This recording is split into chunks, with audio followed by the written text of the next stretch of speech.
Hello and welcome. I'm Paul Yee for Arirang News. Let's start with the headlines. Political deadlock at the National Assembly. Rival political parties are holding last-minute negotiations to resolve the long-stalled pension reform bill. The 11th hour talks come on the last day of the current plenary session. Anthrax in Korea. The Pentagon reveals that live batches of the deadly agent were accidentally sent to research labs across several U.S. states and an American Air Force base here in South Korea. And the potentially deadly MERS virus continues to spread. 2 more South Koreans are confirmed to be infected, bringing the total number of cases to 7 in just over a week. This as another suspected patient skipped out of isolation and traveled to China. Now we start at the National Assembly, where last-minute negotiations are underway on legislation to overhaul the public pension system, among other pressing issues. Arirang's National Assembly correspondent Park Jiwon has more details on the political deadlock. Jiwon, what's the latest? Hi, Paul. As of now, floor leaders of Korea's main rival parties are still in discussion at the Assembly over a number of issues linked to debt-ridden civil servant pension reform plans. Earlier, both sides had agreed to pass the much-needed civil servant pension reform bill at today's full Assembly session, as well as some 50 pending bills. However, if the current talks break down, those bills may not make it to the Assembly. So, Jiwon, there's been lots of dialogue leading up to this point. What's still keeping the parties at odds? Well, Paul, they're actually now in agreement on the pension reforms, both civil servant pension reforms and plans to strengthen the much larger national pension service for the general public. However, the main opposition New Politics Alliance for Democracy is demanding the inclusion of rules to implement the Sewol-ho special law as a package deal with those pension reforms. And that's where the talks seem to stall. The liberal opposition argues, according to the party's May 10th agreement, the focus of the current extraordinary assembly session was to resolve pension issues and improve Sewol-ho ferry ordinances. Bereaved families of the ferry victims and civil organizations have raised concerns about the investigation committee's impartiality. But the ruling Saenuri party said the assembly should first focus on passing the pension. Focus on passing the pension bill. So, Jiwon, give us a potential scenario. What will happen if the two sides can't reach an agreement tonight? Well, the full assembly was originally scheduled for 2 p.m. It was delayed to 5 p.m. and then again to 8 p.m. tonight, as the floor leaders from both parties are still in discussion. Well, if they come to an agreement in the next 2 hours, there's still a chance that the full assembly will convene at 8 p.m. tonight and pass the contentious pension reform bill. But if the negotiations fail, it will get pushed once again into June assembly session. And I will bring more updates at 10 p.m. newscast with more updates. Thank you, Jiwon, for that report. And staying in the political landscape, the main opposition bloc wants to give itself a complete overhaul ahead of next year's general election and the presidential vote in 2017. Leading the efforts is the party's innovation chief, who has a daunting task of uniting the party, which is struggling with internal strife. Our Jiwon has more. The MPAD's Reform Committee, led by the former head of the Gyeonggi-do Provincial Education Office, Kim Sang-gon, has been tasked with reversing the party's tumbling popularity and resolving factional feuds. From this moment on, we must stamp out factionalism. I urge party members to stop holding meetings that divide our party. Kim stated that he will not allow any individuals or groups to stand in the way of the committee's activities. The former superintendent must settle in-house discord in the wake of the MPAD's crushing defeat in the April by-elections. The MPAD's leader has thrown his support behind Kim. Our party is not solving the daily hardships facing the Korean people. By reforming and resolving our problems, we can become a party that makes strong economic policies. Moon added that the committee's goal was also to ensure the MPAD is victorious in the 2016 general elections and the 2017 presidential election. However, the MPAD's former co-leader says taking responsibility for the party's poor showing in last month's by-elections must be the first step. Taking responsibility for defeating the April 29th by-election is the reform we need now. It seems the spark for this reform has been lost for some reason. Political analysts say the reform should reflect the NPD's distinctive liberal spirit and demonstrate that the party has the strength and unity to work on behalf of the people. The Reform Committee will complete the selection of its personnel by early June. Jiwon, Arirang News. And in other news, the U.S. government has revealed that a Pentagon lab in Utah mistakenly sent live anthrax to an American Air Force base here in Korea. U.S. military officials say the active sample, which was used in a training exercise, has since been safely destroyed. Our Kim Hyun-bin breaks down what happened. Questions are bound to be asked about how a live sample of one of the deadliest diseases known to man was mistakenly sent from a U.S. military research facility in Utah to an American air base in South Korea. The Pentagon said on Wednesday that live anthrax was sent to 9 U.S. states and the Ulsan Air Force Base south of Seoul. A Pentagon official stressed that all the samples have since been destroyed in accordance with appropriate protocols. The U.S. Defense Department says there's no known risk to the general public and no personnel have shown any signs of possible exposure. It appears the samples were shipped from a proving ground in Utah on April 30th. Then distributed to labs in 9 states and Korea. The U.S. Centers for Disease Control and Prevention was alerted to the mix-up after a lab in Maryland discovered their package included live samples. It's thought the CDC notified Ulsan Air Base on Saturday. Live anthrax can cause severe illness and even death among people who come in contact with it, while dead anthrax samples can be used for research. A terrorist sent live samples of anthrax through the U.S. mail to government and media targets back in 2001. Killing 5 people. Kim Hyun-bin, Arirang News. Health authorities have confirmed 2 more cases of Middle East respiratory syndrome in Korea, bringing the total number to 7. But as our Han Da-eun explains, there might be new cause for alarm as suspected MERS patients boarded a plane to China. The 2 latest patients diagnosed with the MERS virus both had close contact with the first patient.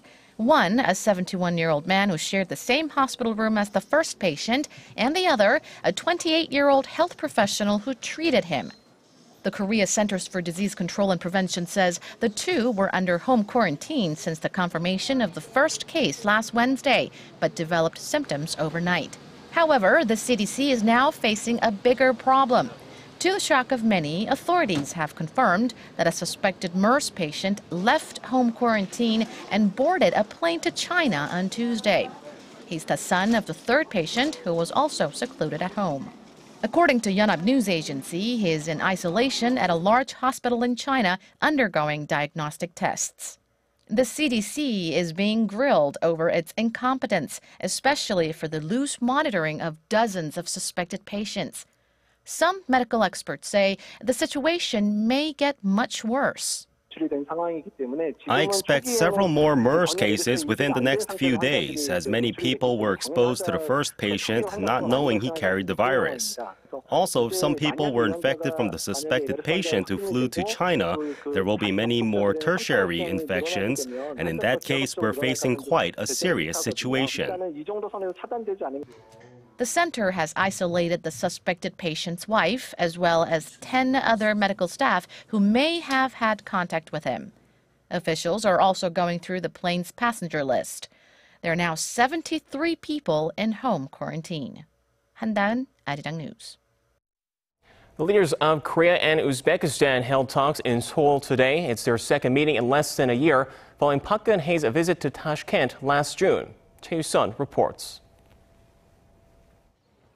Uzbekistan, rich in natural resources and home to 30 million people, has one of the fastest growing economies in Central Asia. The Uzbek economy expanded by more than 8% last year, and the government there plans to invest $55 billion into infrastructure development, including road and airport construction over the next 5 years. In recent years, Korean companies have won more than a dozen of Uzbekistan's project orders worth nearly $7 billion, and now they're vying for more. During their meeting Thursday, President Park Geun-hye and visiting Uzbek President Islam Karimov discussed increasing joint ventures. The two countries signed a $4.5 billion deal to work together on a plant that produces olefin, a material often used in construction from methanol in natural gas. President Park also requested Tashkent's support for Korean participation in its solar energy plant construction, as the two countries are currently working together in this field.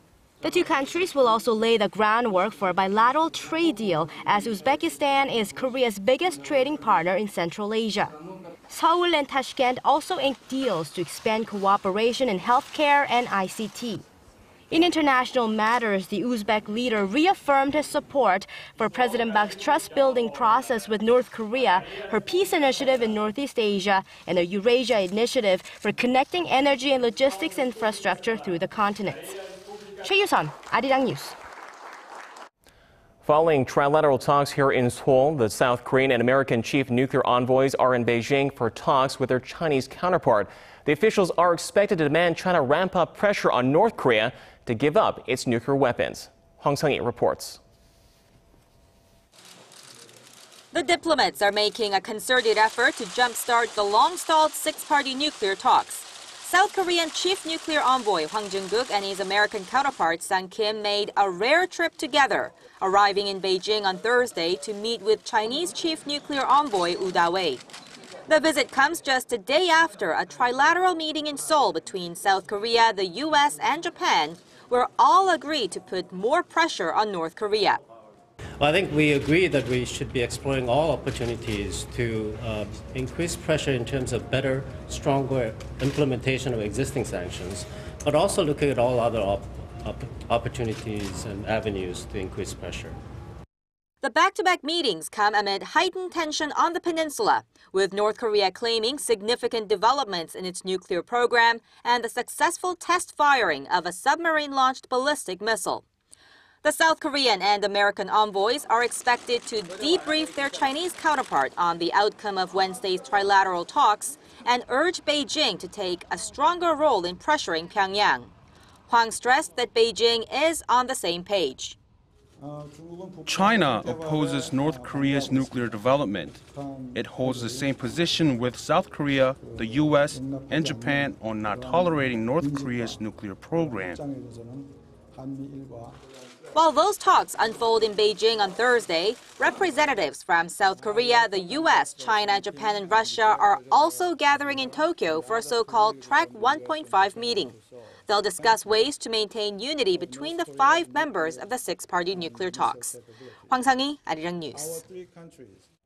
And now a promising update on Japan's bid to list wartime industrial facilities as UNESCO World Heritage Sites. The country may be willing to discuss possible compromises to resolve tensions with Asian neighbors. That's what the Japanese chief delegate told his Korean counterpart, according to an official at Seoul's foreign ministry on Thursday. The two sides met last week in Tokyo as part of Korea's attempt to stop Japan's UNESCO bid on the grounds that nearly 60,000 Koreans were forced to work at several of the facilities during World War II. Japan had initially refuted Korea's opposition, saying politics should not affect the country's application.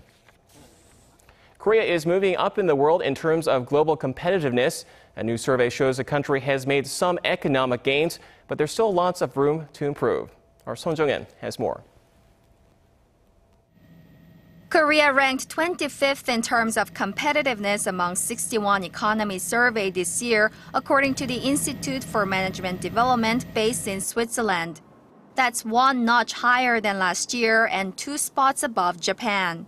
By category in economic performance, Korea jumped from 20th to 15th place on the back of gains in employment, domestic economic conditions, and international trade. Despite current challenges, Korea had the lowest long-term unemployment rate among countries surveyed. However, the country's management activities, consumer prices, business-related laws, and overall labor market conditions ranked low. The International Institute presented a set of tasks for Korea to focus on this year: managing household debt, creating quality jobs, and improving inter-Korean relations, all ways to make the country more competitive. The United States maintained its top spot in the survey, followed by Hong Kong and Singapore. The G20 and BRIC countries saw their rankings drop overall due to slow economic recovery and growth. China climbed one notch to 22nd place, while Japan slipped 6 places to 27th. 손정인, Arirang News. The Korean government is developing a set of measures to boost youth employment. Finance Minister Choi Kyung-hwan says a plan to be announced in July will encourage young people to find jobs overseas and offer support tailored to regional business sectors. It will also reshuffle 53 government-led projects worth around $1.4 billion in order to create more youth jobs. The planned measures comes as concerns grow that local companies might cut down on new hires due to an extension of the retirement age to 60 starting next year. Korea's youth unemployment rate rose to 10.9% in the first quarter this year, up 1 percentage point from the previous quarter. In other news, another Korean victim of Japan's World War II sexual enslavement has passed away. According to an advocacy group for former sex slaves, 91-year-old Lee Hyo-soon died at a hospital in Gyeongsang-namdo province on Wednesday evening. The number of known Korean survivors now stands at 52 out of the total 238 registered Korean victims. However, historians estimate there were about 200,000 sex slaves from all over Asia, most of them believed to have been from Korea. The average age of Korean survivors is now just over 88, according to data from the Ministry of Gender, Equality and Family. Korea has been demanding Japan offer a sincere apology for its wartime atrocities, as well as compensation for the victims. So far, Japan has refused.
That's all from us for now. More coming up at 10 p.m. Korea time.